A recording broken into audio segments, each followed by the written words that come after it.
Topping today's news, on his way back home from London, Prime Minister Davis seeks medical treatment in the United States. Police investigate 4 men shot and killed overnight. And opposition chairman says the Bahamas' crime woes and corruption are connected.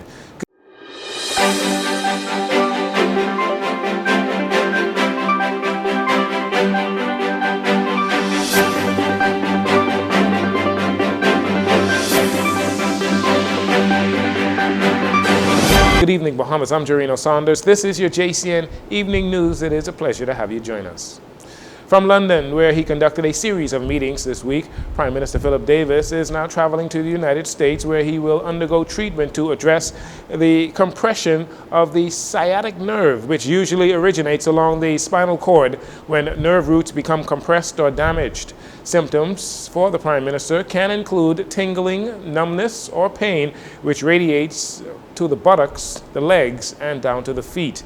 At the office of the Prime Minister's weekly press briefing today, Acting Press Secretary Keishla Adderley shared what would happen to the Prime Minister's busy schedule if he is unable to continue following his medical treatment. As you know, the Prime Minister was in the process of holding a series of meetings in the United Kingdom before transiting to the United States for medical treatment. He was also scheduled during the course of this trip to attend the CARICOM Heads of Government meeting, which was of course delayed due to Hurricane Beryl. If he is unable to attend that meeting, the Minister of Foreign Affairs, the Honorable Fred Mitchell, will attend those meetings in his stead. Deputy Prime Minister Chester Cooper will serve as acting Prime Minister in the absence of Prime Minister Philip Davis. 4 men killed in 3 separate shooting incidents overnight. 2 were killed at Pine Yard Road off Fox Hill Road South. 1 killed at Crooked Island Street, Palmetto Street, that's in the Coconut Grove area, and another shot and killed on Sumner Street in Redland Acres off Soldier Road. In the first shooting incident, 2 men in their late 40s are the victims. Police Press Liaison Officer Chief Superintendent Chrislyn Skippings shared some vivid details early into their investigation. Information received thus far indicate that around 9:40 p.m., the victims pulled up to a residence here on Penford Close. They were inside a white Tida vehicle when they were immediately fired upon by the occupants of a dark-colored Japanese vehicle. Following them being shot, both males exited the vehicle in an attempt to escape the culprits, and they collapsed on the lawn in front of the residence to my left. Officers conducted a search of the vehicle, and they have located a considerable amount of drugs in that vehicle. Both males are known to us, reference to possession of dangerous drugs and firearms. Earlier this week, a 51-year-old man, police say was involved in drug dealing, was shot and killed while sitting in his vehicle on Hannah Road, just a few minutes from this double shooting. 3 hours later on Thursday, police investigators called to the scene of yet another murder, this time on Coconut Grove Avenue. It's in the Coconut Grove community, where a 24-year-old man was shot and killed by 2 gunmen as he exited a night spot on Crooked Island Street north of Palmetto Avenue. Police were also called to the scene of yet another murder, this time on Sumner Street in Redland Acres, like we said, off Soldier Road. This was around 4:30 a.m. this morning, where police say the driver of a gray van he pulled over to the side of the street. He was approached and shot by occupants of a Japanese vehicle that pulled alongside him and opened fire.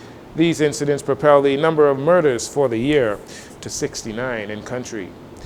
Chairman of the Free National Movement, Dr. Dwayne Sands, is suggesting a connection between gang retaliation, police, and government corruption. The allegations come in response to recent murders and the bribery scandal of CID head Chief Superintendent Michael Johnson. Dr. Sands made the claims in a voice message released on Thursday, where he says the country's crime problem is heavily linked to various forms of corruption. That if we are going to be honest with ourselves, we have to ask whether we have a problem with corruption, not just in the Royal Bahamas Police Force, but in the government of the Bahamas and in the courts of the Bahamas. Because if we are going to solve this problem, we have to get more serious in addressing whatever corruption there may be in this country. Corruption at any level is unacceptable. And the FNM has already called for a thorough investigation up to and including a commission of inquiry to help us to answer some tough questions. Dr. Sands continues to question the hesitation by police and government officials for an inquiry or a commission of inquiry into the Michael Johnson scandal. Dr. Sands lamented the fact that the Bahamas ranks in the top 10 in murder rate per capita across the world.